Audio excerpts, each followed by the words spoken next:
Assalamualaikum semuanya. Semoga kalian semua dalam keadaan sehat dan dilancarkan rezekinya. Amin ya robbal alamin.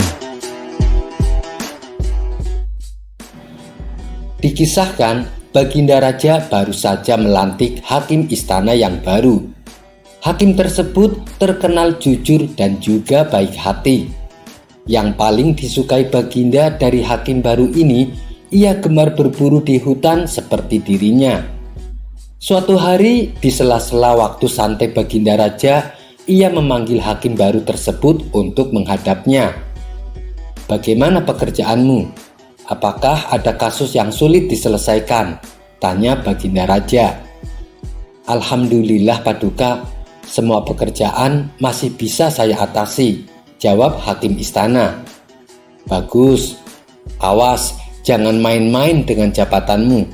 Kalau kamu sampai ketahuan menerima sogokan, saya bukan hanya akan memecatmu, tapi juga akan memenjarakanmu," ancam Baginda Raja.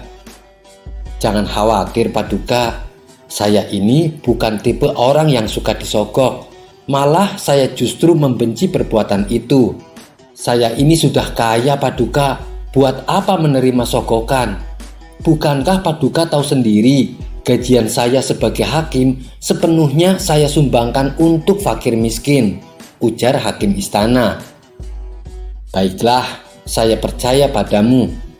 Oh iya, saya dengar katanya kamu gemar berburu di hutan. Bagaimana kalau besok kita berburu bersama-sama?" ajak Baginda Raja. "Dengan senang hati wahai Paduka yang mulia, saya terima ajakan Paduka," balas hakim istana. "Baiklah, besok kita berangkat, tapi saya akan mengajak serta Abu Nawas," timpal Baginda Raja. Abu Nawas yang saat itu sedang cekcok dengan istrinya langsung menerima ajakan Baginda Raja. Dengan begitu, ia bisa menghindari omelan sang istri. Singkat cerita, Abu Nawas, hakim istana, dan Baginda Raja pergi meninggalkan istana. Ketiganya memulai perjalanan menuju hutan. "Abu Nawas, apa kamu punya saran? Hutan mana yang akan kita tuju?" tanya Baginda Raja. "Ada Paduka, hutan di seberang lautan. Di sana banyak hewan kijang, tapi hutan tersebut terkenal angker," jawab Abu Nawas. "Sama setan saja masa takut? Ayo kita ke sana," balas Baginda Raja. Ketiganya lalu menuju hutan yang terkenal angker. Saat akan memasuki hutan tersebut, Abu Nawas mulai merasakan aura mistis. "Paduka, apa Paduka yakin akan masuk ke dalamnya?" tanya Abu Nawas. "Tenang saja Abu Nawas, saya dan hakim istana sudah pengalaman keluar masuk ke dalam hutan," jawab Baginda Raja. Tidak berapa lama, tampak seekor kijang muncul di hadapan mereka. Baginda Raja dan hakim istana langsung mencabut anak panah dan membidiknya. Tapi sayang, bidikan mereka meleset, sehingga membuat kijang tersebut berlari ke tengah hutan. "Ayo kita kejar," teriak Baginda Raja. Mereka pun mengikuti arah larinya kijang. Sedang asik-asiknya mengejar hewan buruan, tiba-tiba muncul seekor harimau. Melihat ada mangsa di depannya, harimau itu langsung mengejarnya. Baginda Raja dan Abu Nawas serta hakim istana spontan kabur menghindari kejaran harimau. Setelah beberapa lama kemudian, akhirnya mereka bertiga pun selamat. Namun mereka dihadapkan permasalahan baru. Pasalnya mereka tidak tahu arah. Mereka bertiga tersesat di tengah hutan yang angker. Baik Baginda Raja, hakim istana, dan Abu Nawas, mereka tidak tahu harus minta tolong kepada siapa.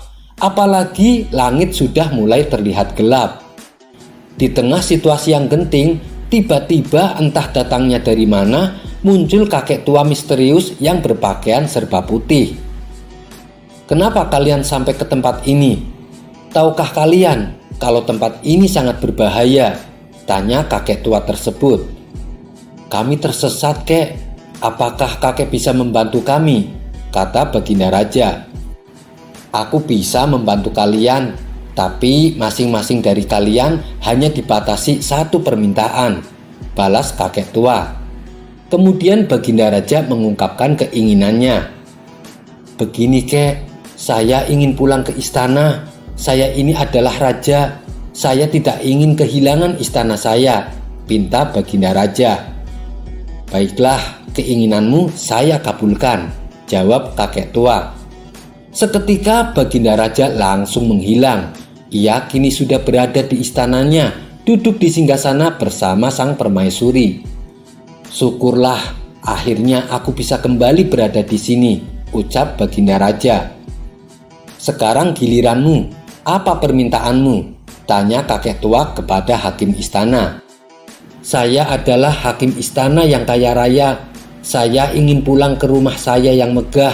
Saya tak mau kehilangan harta kekayaanku. Saya ingin secepatnya berkumpul dengan istri dan anak-anakku, pinta hakim istana. Baiklah, keinginanmu saya kabulkan, jawab kakek tua. Seketika hakim istana langsung menghilang. Ia kini berada di rumah megahnya, berkumpul dengan istri dan anak-anaknya. Kini tinggallah Abu Nawas seorang diri di dalam hutan. Sekarang giliranmu, apa permintaanmu? Tanya kakek tua kepada Abu Nawas.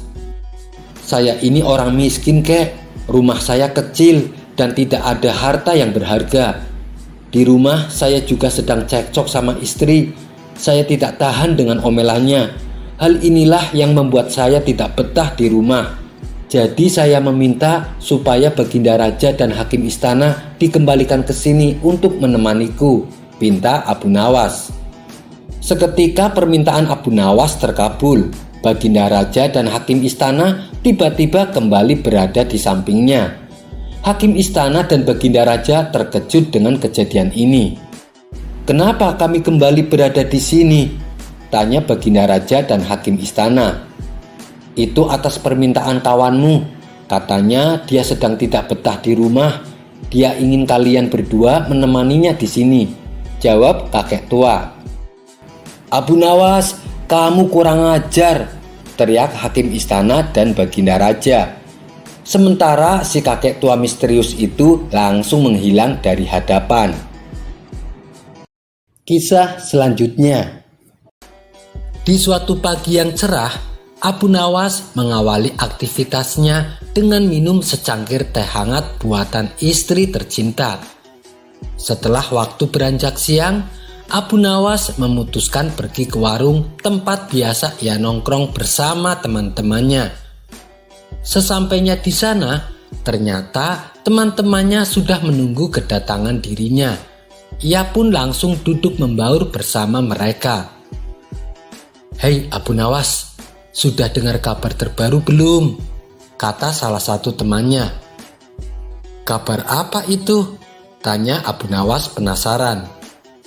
Katanya hakim di kota kita sekarang sudah diganti yang baru, jawabnya. Memangnya hakim yang lama kenapa? Tanya Abu Nawas kembali. Hakim yang lama dipecat. Katanya sih karena ketahuan korupsi, balasnya. Oh, hakim yang baru juga nanti sama seperti itu, timpal Abu Nawas. Maksudmu gimana Abu Nawas? Hakim yang baru juga suka korupsi? Tanya mereka. Begini, bukankah hobi pejabat menumpuk harta kekayaan? Bisa jadi hakim yang baru juga gemar mengoleksi emas dan berlian, ujar Abu Nawas. Beberapa hari kemudian, ucapan Abu Nawas ini beredar di masyarakat, hingga sampailah ke telinga hakim yang baru. Mendengar itu, sang hakim menjadi geram. Ia ingin memberi pelajaran kepada Abu Nawas. Sang hakim lalu memerintahkan beberapa prajurit untuk menangkap Abu Nawas. Mengetahui bahwa dirinya akan ditangkap, Abu Nawas segera kabur bersembunyi di hutan. Di sana, ia terus memikirkan bagaimana caranya supaya bisa lepas dari hukuman. Setelah merenung agak lama, muncullah ide cemerlang. Aku sudah tahu caranya. Lebih baik aku ke rumah Tuan Hakim sekarang juga, pikir Abu Nawas. Dengan wajah ceria, Abu Nawas berangkat menuju rumah Tuan Hakim. Setibanya di sana, sang hakim kaget dengan kedatangan Abu Nawas, seolah ia menunjukkan sikap kesetiaan dan kepatuhan. Beberapa hari ini prajuritku mencarimu, Abu Nawas, tapi tidak pernah ketemu. Dan tiba-tiba sekarang kamu datang ke rumahku, kata sang hakim terlihat emosi. Ampun Tuan Hakim, sebenarnya saya juga ingin menghadap Tuan lebih awal, supaya saya secepatnya dapat hukuman, balas Abu Nawas. Bagus, berarti kamu taat kepada hukum. Terus, apa yang membuatmu menunda kedatanganmu? Tanya sang hakim. Saya sangat sibuk Tuan Hakim, jawab Abu Nawas. Sibuk? Sibuk apa kamu? Kemarin secara tidak kebetulan saya menemukan uang 10.000 dinar, balas Abu Nawas. Sang hakim terperanjat dengan perkataan Abu Nawas. Uang 10.000 dinar? Itu bukan uang yang sedikit, Abu Nawas. Tapi dari mana kau mendapatkannya? Tanya sang hakim penasaran. Dari bawah tanah rumahku, Tuan. Ketika itu saya sedang mencangkul tanah. Secara tidak sengaja saya menemukan emas. Setelah saya coba tawarkan, ternyata emas tersebut harganya senilai 10.000 dinar, jawab Abu Nawas. Kamu sungguh beruntung, Abu Nawas. Lantas, apa yang akan kau lakukan dengan uangmu? Tanya sang hakim. Rencananya 200 dinar akan saya belanjakan membeli tanah. Lalu tanah tersebut akan saya bangun menjadi istana yang megah. Mungkin biayanya sekitar 300 dinar. Kemudian saya akan membeli perlengkapan untuk istana saya, seperti kursi mewah, karpet yang mahal, dan jubah kebesaran. Mungkin sekitar 100 dinar. Saya juga akan membelikan istri saya perhiasan emas yang paling bagus dan mewah. Kira-kira sekitar 100 dinar, kata Abu Nawas menjelaskan. Sang hakim berdecak kagum mendengarnya. Sisanya kan masih banyak, Abu Nawas. Akan kau apakan sisa uangmu? Tanya sang hakim mulai penasaran. Saya akan membagikan 100 dinar buat orang-orang miskin di kota ini, jawab Abu Nawas. Lalu sisanya buat apa lagi? Kan masih banyak, Abu Nawas. Tanya sang hakim semakin penasaran. Saya akan memberikan Tuan Hakim 1.000 dinar sebagai hadiah atas kebaikan Tuan menata kota ini, ucap Abu Nawas. Mendengar itu, mata sang hakim langsung berbinar-binar. Raut wajah bahagia terlihat jelas pada diri sang hakim. Oh iya Tuan, lalu bagaimana dengan hukuman saya? Saya datang ke sini untuk siap dihukum Tuan, tanya Abu Nawas memancing. Sudahlah, lupakan saja Abu Nawas. Lagian saya juga sudah tidak marah sama kamu, sahut Tuan Hakim. Benarkah Tuan? Apakah saya tidak salah dengar? Tanya Abu Nawas memastikan. Benar Abu Nawas, saya sudah memaafkanmu. Kamu bebas dari hukuman, ujar sang hakim. Selanjutnya sang hakim mengajak Abu Nawas makan siang di rumahnya. Hidangan lezat dan istimewa sengaja ia suguhkan kepada Abu Nawas. Setelah selesai makan, sang hakim bertanya kepada Abu Nawas. Ngomong-ngomong, emasnya sudah kamu jual belum? Tanya sang hakim. Belum Tuan Hakim. Oh, ternyata belum. Tapi kamu menyimpan emasnya di tempat yang aman bukan? Tanya sang hakim kembali. Nah, itu yang jadi masalahnya Tuan. Sewaktu saya kebingungan mencari tempat yang aman, istri saya membangunkanku dari tidur. Saat aku terbangun, aku tak menemukan apapun di tanganku. Ini semua kesalahan istri saya, Tuan. Coba kalau membangunkannya setelah saya menyimpan emasnya, pasti emas itu akan aman, tutur Abu Nawas. Jadi maksudmu emas yang kau bicarakan itu hanya sebuah mimpi? Tanya sang hakim kaget. Benar sekali, Tuan, jawab Abu Nawas. Sang hakim menjadi kecewa berat. Ia mau marah tapi tidak mungkin. Sedangkan hukuman yang seharusnya Abu Nawas terima sudah ia maafkan sebelumnya. Belum lagi hidangan lezat makan siang yang telah ia suguhkan kepada Abu Nawas. Sang hakim kali ini benar-benar rugi besar. Di tengah-tengah rasa kecewanya yang begitu dalam, sang hakim melihat Abu Nawas mengambil kaleng madu di meja makan. Kemudian Abu Nawas mencelupkan jarinya dan menjilatinya tanpa henti. Tentu saja hal itu membuat sang hakim menjadi tambah jengkel. Hei Abu Nawas, makan madu tanpa roti bisa membakar hatimu. Berhentilah, kata sang hakim kepada Abu Nawas. Namun dengan entengnya Abu Nawas menjawab, hanya Allah lah yang tahu hati siapa yang sedang terbakar, kata Abu Nawas sambil terus menjilati madu. Abu Nawas pun lalu pulang dengan perut kenyang dan bebas dari hukuman. Kisah selanjutnya.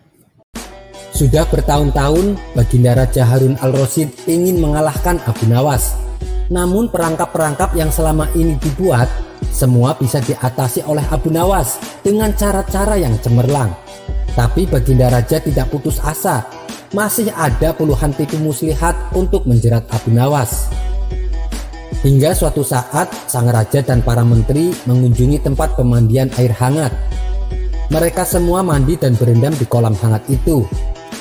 Tiba-tiba Paduka Raja mendapatkan ide untuk menjerat Abu Nawas. Beliau berkata kepada para menterinya, "Aku punya ide untuk menjerat Abu Nawas." "Apakah itu wahai Paduka yang mulia?" tanya salah seorang menterinya. "Kalian tidak usah tahu dulu. Besok aku akan mengundang Abu Nawas untuk mandi bersama di sini. Aku hanya menghendaki kalian supaya besok datang lebih awal sebelum Abu Nawas. Dan masing-masing dari kalian harus membawa 1 butir telur." Setelah rencana disusun dengan matang, dipanggillah Abu Nawas untuk menghadap Baginda Raja. Sesampainya di istana, Abu Nawas tidak mendapati sang raja. Lalu oleh pengawal istana, Abu Nawas diarahkan ke tempat pemandian air hangat. Rupanya sang raja dan para menteri sudah berkumpul dan sedang berendam. "Ada gerangan apa Paduka yang mulia memanggil hamba?" tanya Abu Nawas. "Kamu kenapa terlihat gugup wahai Abu Nawas?" "Santai saja, marilah mandi bersama kami di sini." Abu Nawas tak kuasa menolak ajakan sang raja. Ia pun membuka baju dan celananya, lalu ikut mandi bersama Paduka Raja. "Tak biasanya Paduka Raja mengajak saya mandi di tempat ini. Pasti ada rencana yang tidak beres nih," celetuk Abu Nawas dalam hati. Ketika semua sedang asik berendam di kolam, sang raja membuka percakapan. "Hai Abu Nawas, aku mengundangmu mandi bersama kami karena ingin mengajakmu ikut dalam permainan kami." Mendengar itu, Abu Nawas berkata dalam hatinya, "Sudah kuduga pasti Paduka Raja sudah membuat rencana untuk menjebak saya." Dengan harap-harap cemas, Abu Nawas bertanya, "Permainan apakah itu Paduka yang mulia?" Sang raja berkata, "Segala sesuatu yang mustahil, namun apabila Allah menghendaki maka bisa menjadi nyata. Bukankah begitu wahai Abu Nawas?" "Betul sekali Paduka yang mulia," balas Abu Nawas. "Nah, permainan kali ini beda dari biasanya," ujar sang raja. "Hamba belum mengerti maksud Paduka yang mulia," kata Abu Nawas agak ketakutan. "Begini Abu Nawas, masing-masing dari kita harus bisa bertelur seperti ayam. Dan barang siapa yang tidak bisa bertelur, maka ia harus dihukum," jelas sang raja. Abu Nawas tidak bisa berkata apa-apa. Wajahnya nampak pucat. Ia semakin yakin dirinya tak akan bisa lolos dari jebakan sang raja kali ini. Melihat wajah Abu Nawas murung, wajah Paduka Raja semakin berseri-seri. Ia yakin kali ini Abu Nawas tidak mungkin bisa lepas dari jebakannya. Nah, sekarang apalagi yang kita tunggu? Ayo kita menyelam, lalu naik ke atas sambil menunjukkan telur kita masing-masing, perintah sang raja. Sang raja dan para menterinya mulai menyelam. Kemudian naik ke atas satu persatu sambil menunjukkan sebutir telur ayam. Sementara Abu Nawas masih di dalam kolam. Ia tentu saja tidak sempat mempersiapkan telur karena tidak tahu jebakan yang akan dihadapinya. Abu Nawas tahu betul bila sang raja dan para menterinya tidak mungkin bisa bertelur karena belum ada seorang manusia pun yang bisa bertelur dan tidak akan pernah ada yang bisa. Telur yang mereka tunjukkan pastinya sudah disiapkan dari awal. Mau tak mau, Abu Nawas menyelam ke dalam kolam. Saat menyelam di dalam air, ia terus memikirkan bagaimana caranya terlepas dari jebakan sang raja. Karena dadanya mulai terasa sesak, Abu Nawas cepat-cepat muncul ke permukaan air, kemudian naik ke atas. Paduka Raja lalu mendekati Abu Nawas untuk menanyakan telurnya. Tapi belum sempat bertanya, tiba-tiba Abu Nawas bertingkah aneh. Ia mengepakkan kedua tangannya dan berkokok dengan suara yang keras layaknya ayam jantan. Perilaku Abu Nawas ini tentu membuat sang raja dan para menterinya keheranan. Kemudian sang raja berkata kepada Abu Nawas, "Kita semua sudah bertelur. Sekarang mana telurmu, wahai Abu Nawas?" "Ampun Paduka yang mulia, hamba tidak bisa bertelur seperti Paduka dan para menteri," balas Abu Nawas. "Sesuai kesepakatan, berarti engkau harus dihukum," ucap sang raja penuh kegirangan. "Tunggu dulu wahai Paduka yang mulia, izinkan hamba membela diri," kata Abu Nawas memohon. "Baiklah, cepat katakan," kata sang raja tidak sabar. "Sebenarnya kalau hamba mau bertelur, hamba tentu mampu. Tetapi hamba merasa menjadi ayam jantan, maka hamba tidak bertelur. Hanya ayam betina saja yang bisa bertelur. Dan bagaimana mungkin ayam betina dalam kolam ini bisa bertelur kalau tidak ada ayam jantannya?" Jelas Abu Nawas sembari kembali berkokok dengan keras meniru ayam jantan. Raja tidak bisa berkata apa-apa. Wajah Baginda dan para menteri menjadi merah padam menahan malu, sebab mereka dianggap ayam betina. Sedangkan Abu Nawas satu-satunya ayam jantan yang mengawini mereka. Sang raja mau marah kepada Abu Nawas, namun tak mungkin karena yang diucapkan Abu Nawas adalah benar. Tapi ia juga tak mampu menutupi rasa malu di hadapan para menterinya. Sang raja lalu segera berpakaian dan langsung balik ke istana tanpa mengucapkan sepatah kata pun, dan diikuti oleh para menterinya. Abu Nawas kembali lolos dari jebakan sang raja untuk kesekian kalinya. Kisah selanjutnya. Di sebuah warung kopi, teman-teman Abu Nawas sedang membicarakan dirinya. Mereka kagum dengan kecerdikan Abu Nawas. Setiap kali sang raja memberikan tantangan, selalu dapat dikalahkannya.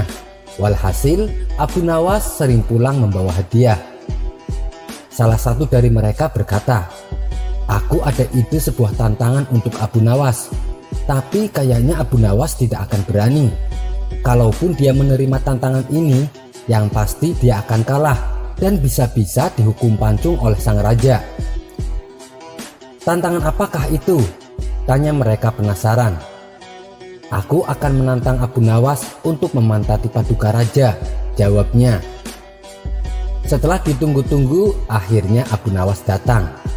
"Nah, ini Abu Nawas datang," kata salah seorang dari mereka.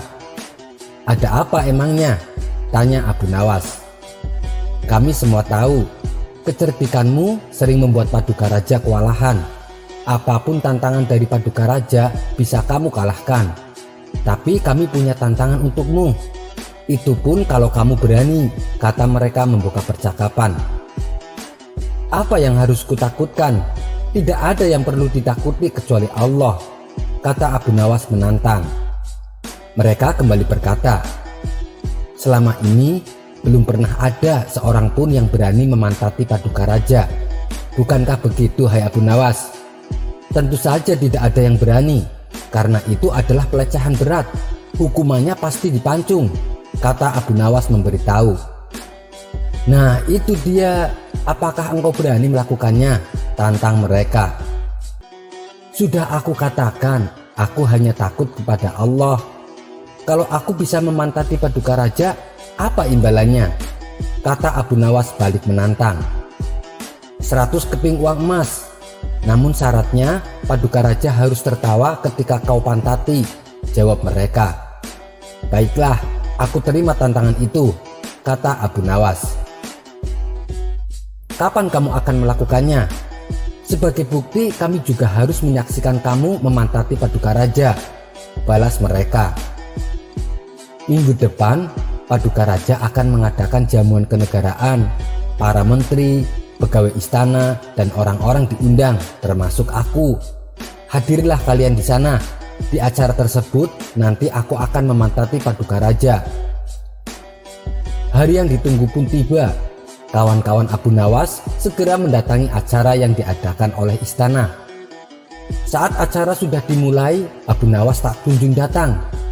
Sambutan dari para menteri dan petinggi kerajaan telah selesai, namun Abu Nawas masih belum juga datang. Teman-teman Abu Nawas saling berbisik satu sama lain kalau Abu Nawas tidak berani datang. Mereka pun senang karena kali ini Abu Nawas harus mengakui kekalahannya. Tibalah saatnya sambutan terakhir yang akan disampaikan oleh Paduka Raja. Semuanya terdiam mendengar pidato Paduka Raja. Saat Paduka Raja tengah berpidato, datanglah Abu Nawas. Tak seperti biasanya, kali ini Abu Nawas duduk di tempat paling belakang.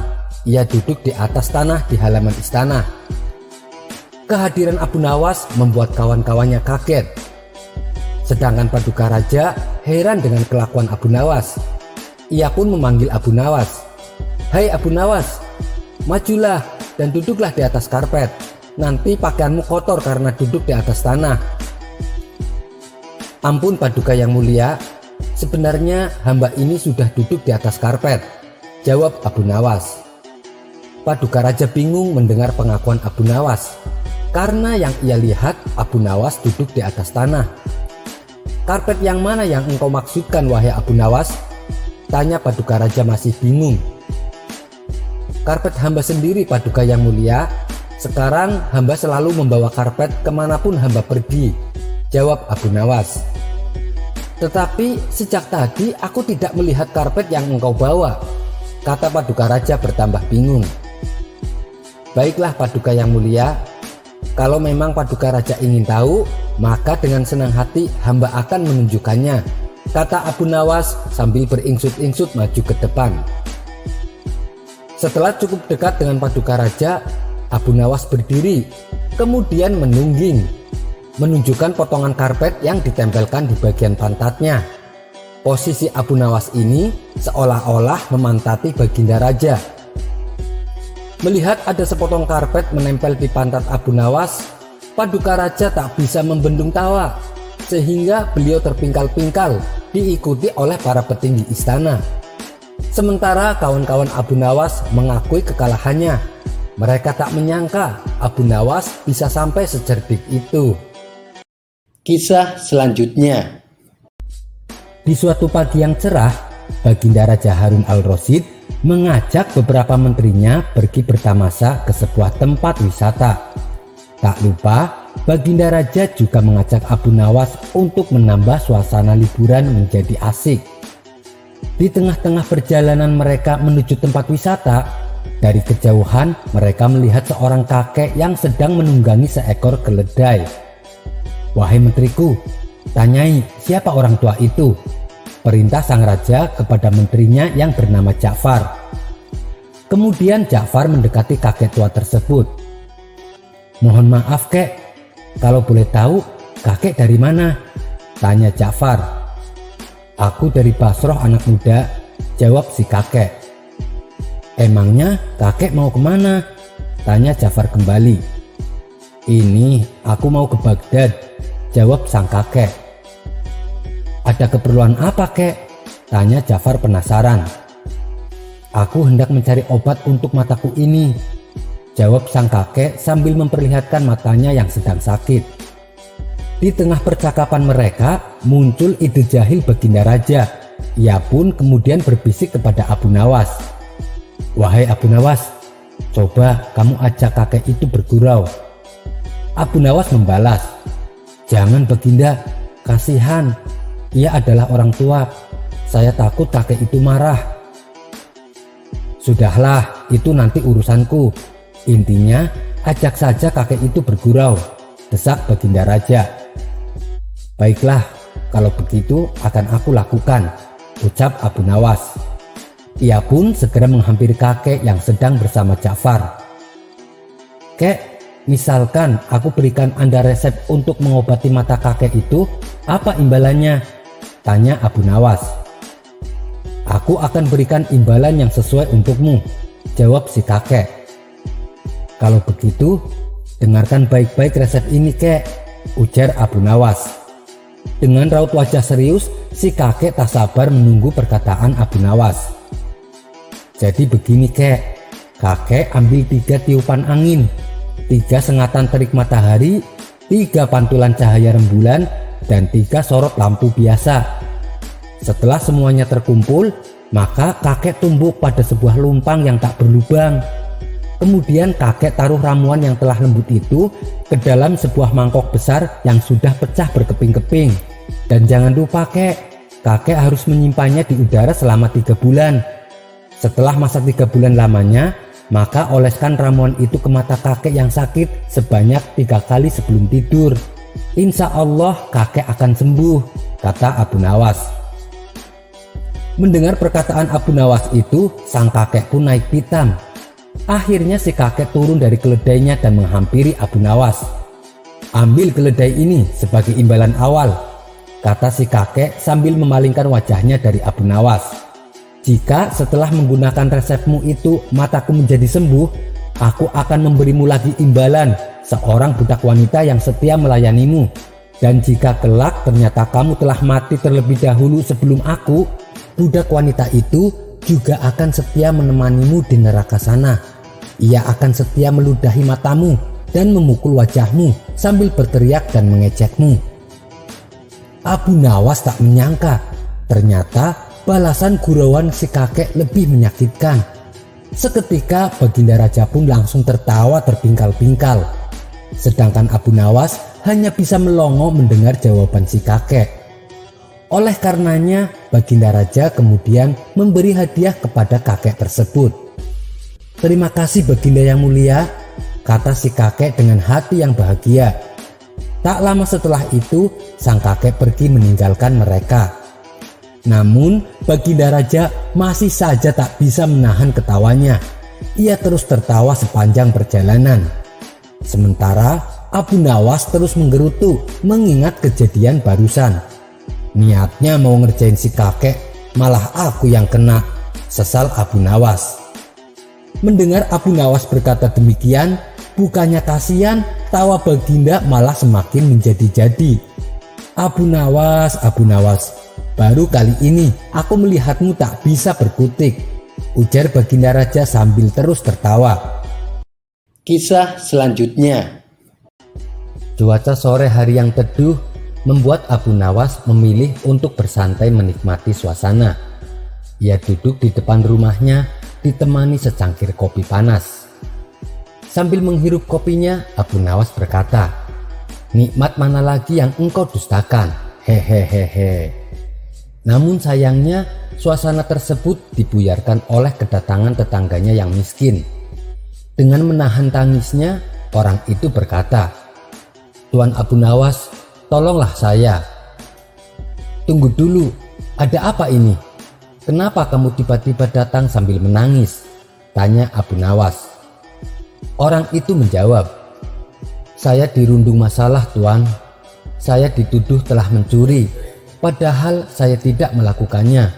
Dan besok pagi saya akan disidang di pengadilan." "Siapa yang menuduhmu dan apa yang kau curi?" tanya Abu Nawas mencari tahu. Kemudian orang itu menceritakan kronologinya. "Begini Tuan, tadi siang saya pergi ke pasar. dan tanpa sengaja saya mencium bau masakan yang enak. Setelah saya telusuri, ternyata bau itu berasal dari warung makan.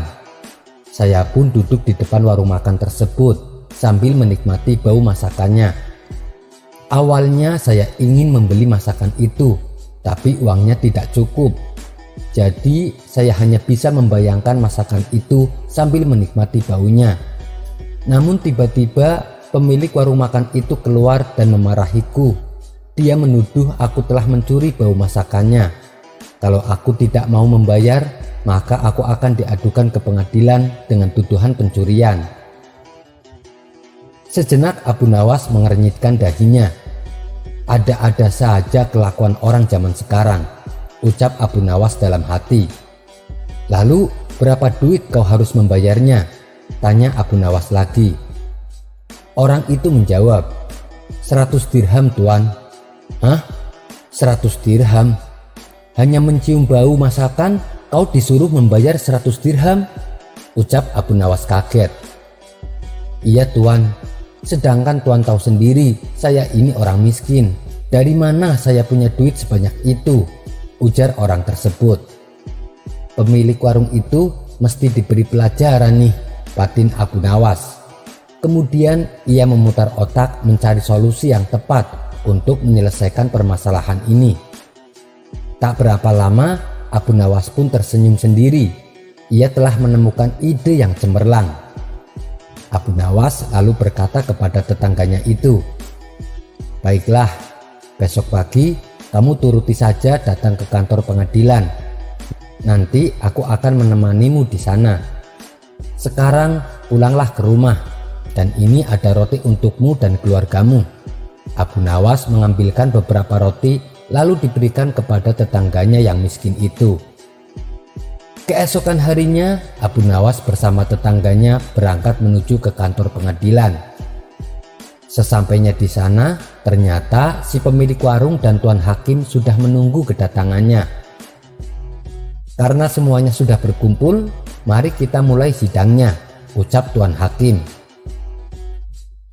Si pemilik warung lalu mengadu kepada tuan hakim bahwa tetangganya Abu Nawas telah mencuri bau masakannya dan ia menuntut ganti rugi sebesar 100 dirham. Kalau tidak mampu membayar, maka ia menuntut supaya dipenjara. Baiklah, saya terima pengaduanmu, kata tuan hakim. Lalu apa pembelaanmu? Tanya tuan hakim kepada tetangganya Abu Nawas.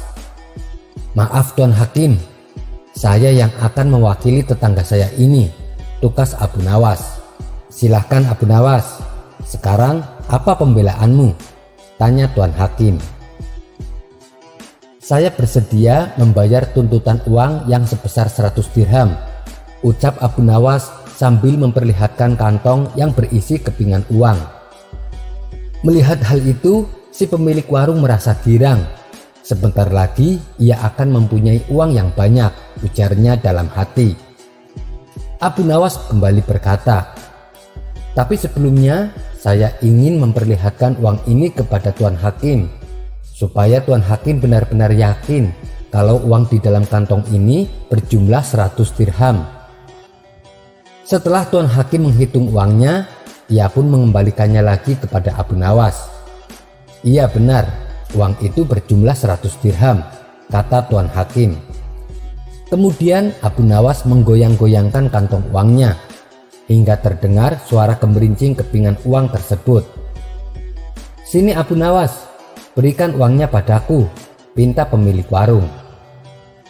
Kan tadi sudah aku bayar, kenapa kamu meminta uang ini? Ujar Abu Nawas. Apa maksudmu? Sepeser pun aku belum menerimanya, kata pemilik warung. Kemudian tuan hakim pun menengahi. Maksudnya bagaimana Abu Nawas? Saya masih belum mengerti, ucap tuan hakim. Abu Nawas lalu menjelaskan, tetanggaku ini kan telah mencuri baunya saja, bukan masakannya. Oleh karena itu, saya juga membayarnya pakai suara duitnya saja, bukan duitnya. Mendengar itu, tuan hakim pun manggut-manggut membenarkan Abu Nawas. Baiklah, Dengan ini maka kasus telah selesai dan ditutup, kata Tuan Hakim. Pemilik warung tersebut kecewa karena tidak jadi mendapatkan uang. Sementara tetangga Abu Nawas yang miskin itu lolos dari hukuman berkat bantuan Abu Nawas. Kisah selanjutnya. Alkisah, Baginda Raja akan mengadakan pesta untuk menyambut hari jadi kota Baghdad. Pada hari itu, semua rakyatnya diundang dan dipersilahkan hadir untuk menyantap hidangan sesuka hatinya. Dan tentu saja, Abu Nawas pastinya diikut sertakan dalam acara tersebut. Kali ini, Abu Nawas mendapat tugas memasak burung bangau goreng kesukaan Baginda Raja. Hari yang ditunggu-tunggu pun tiba. Saat itu, suasana istana sangat meriah sekali. Orang-orang berkumpul tanpa ada batasan, baik kaya maupun miskin. Namun saat pesta sudah dimulai, Baginda Raja terlihat gelisah. Padahal orang-orang sudah ramai menyantap hidangan. Akan tetapi Baginda Raja tetap diam di kursi kebesarannya. Lalu salah satu menterinya bertanya pada Baginda Raja, "Ampun Paduka yang mulia, kenapa Baginda terlihat gelisah? Apakah Baginda sedang kurang bahagia?" tanya sang menteri. "Tidak wahai menteriku, saya sedang menunggu kehadiran Abu Nawas. Namun sampai saat ini kenapa ya belum juga datang?" ucap Baginda Raja. "Apakah Baginda sudah mengundang Abu Nawas untuk datang?" tanya menteri itu kembali. "Aku sudah mengundangnya," jawab Baginda Raja. "Malah aku menyuruh dia untuk memasak burung bangau kesukaanku." Sang menteri lantas berkata, "Kita tunggu dia sebentar lagi Paduka, pasti Abu Nawas akan datang." Sementara Abu Nawas yang sudah selesai memasak burung bangau di rumah mulai bersiap-siap untuk dibawa ke istana. "Langit mulai gelap, sebentar lagi pasti akan turun hujan. Aku harus cepat-cepat sampai ke istana," kata Abu Nawas sambil membawa hidangan burung bangau goreng. Karena perjalanan yang ditempuh lumayan agak jauh, di tengah jalan Abu Nawas merasakan lapar. "Perutku sudah tidak bisa diajak kompromi lagi," ujar Abu Nawas sambil menahan laparnya. Mau tidak mau, Abu Nawas pun lantas memakan satu paha burung bangau untuk mengganjal perutnya yang lapar. Singkat cerita, sampailah Abu Nawas di istana. Baginda Raja langsung terlihat ceria melihat kedatangan Abu Nawas. "Wahai Abu Nawas, kenapa lama sekali? Segera bawa ke sini makanan kesukaanku," ucap Baginda Raja kepada Abu Nawas. Abu Nawas pun lantas memberikan nampan berisi hidangan burung bangau goreng yang dimasaknya dari rumah. Saat nampan hidangan dibuka, Baginda Raja merasa heran. Kenapa paha kaki burung bangau cuma satu? Ia pun lantas bertanya kepada Abu Nawas, "Hei Abu Nawas, kenapa paha kakinya cuma satu?" Tanpa merasa berdosa, Abu Nawas menjawab, "Ampun Baginda, burung bangau di sini memang rata-rata kakinya cuma satu. Kalau Baginda tidak percaya, coba Baginda lihat burung bangau di pinggiran kolam taman istana. Tuh kan, mereka berdiri hanya dengan satu kaki," ujar Abu Nawas sambil menunjuk burung bangau yang memang sedang berdiri dengan satu kaki. Baginda Raja hanya manggut-manggut mendengar ucapan Abu Nawas. Karena langit mendung bertanda akan hujan, tidak lama kemudian terdengar suara petir menyambar. Spontan beberapa burung bangau menjadi kaget dan ketakutan. Lantas burung bangau tersebut mengeluarkan satu kaki yang sedari tadi ditutupi oleh sayapnya, hingga tampaklah kedua kakinya. Melihat hal itu, Baginda Raja langsung berkata, "Kamu bohong Abu Nawas. Mana ada burung bangau kakinya cuma satu? Itu buktinya, kedua kakinya nampak semua," ujar Baginda Raja sambil menunjuk ke arah burung bangau yang sedang berdiri dengan kedua kakinya di pinggiran kolam istana. Namun dengan entengnya Abu Nawas menjawab, "Begini Baginda Raja, ada kalanya Rasa takut yang berlebihan menyebabkan keajaiban Baginda. Burung bangau itu tadi kaget dan ketakutan karena mendengar suara petir. Akhirnya kakinya menjadi 2. Baginda Raja sendiri yang biasanya berjalan dengan 2 kaki, tapi ketika merasa takut di ruangan yang gelap, pasti Baginda Raja akan berjalan dengan 4 kaki, yaitu berjalan dengan merangkak. Balas Abu Nawas tak mau kalah. Sekian dulu perjumpaan kita kali ini. Sampai bertemu lagi di kisah selanjutnya. Terima kasih yang sudah subscribe dan setia menonton channel ini. Wassalamualaikum warahmatullahi wabarakatuh.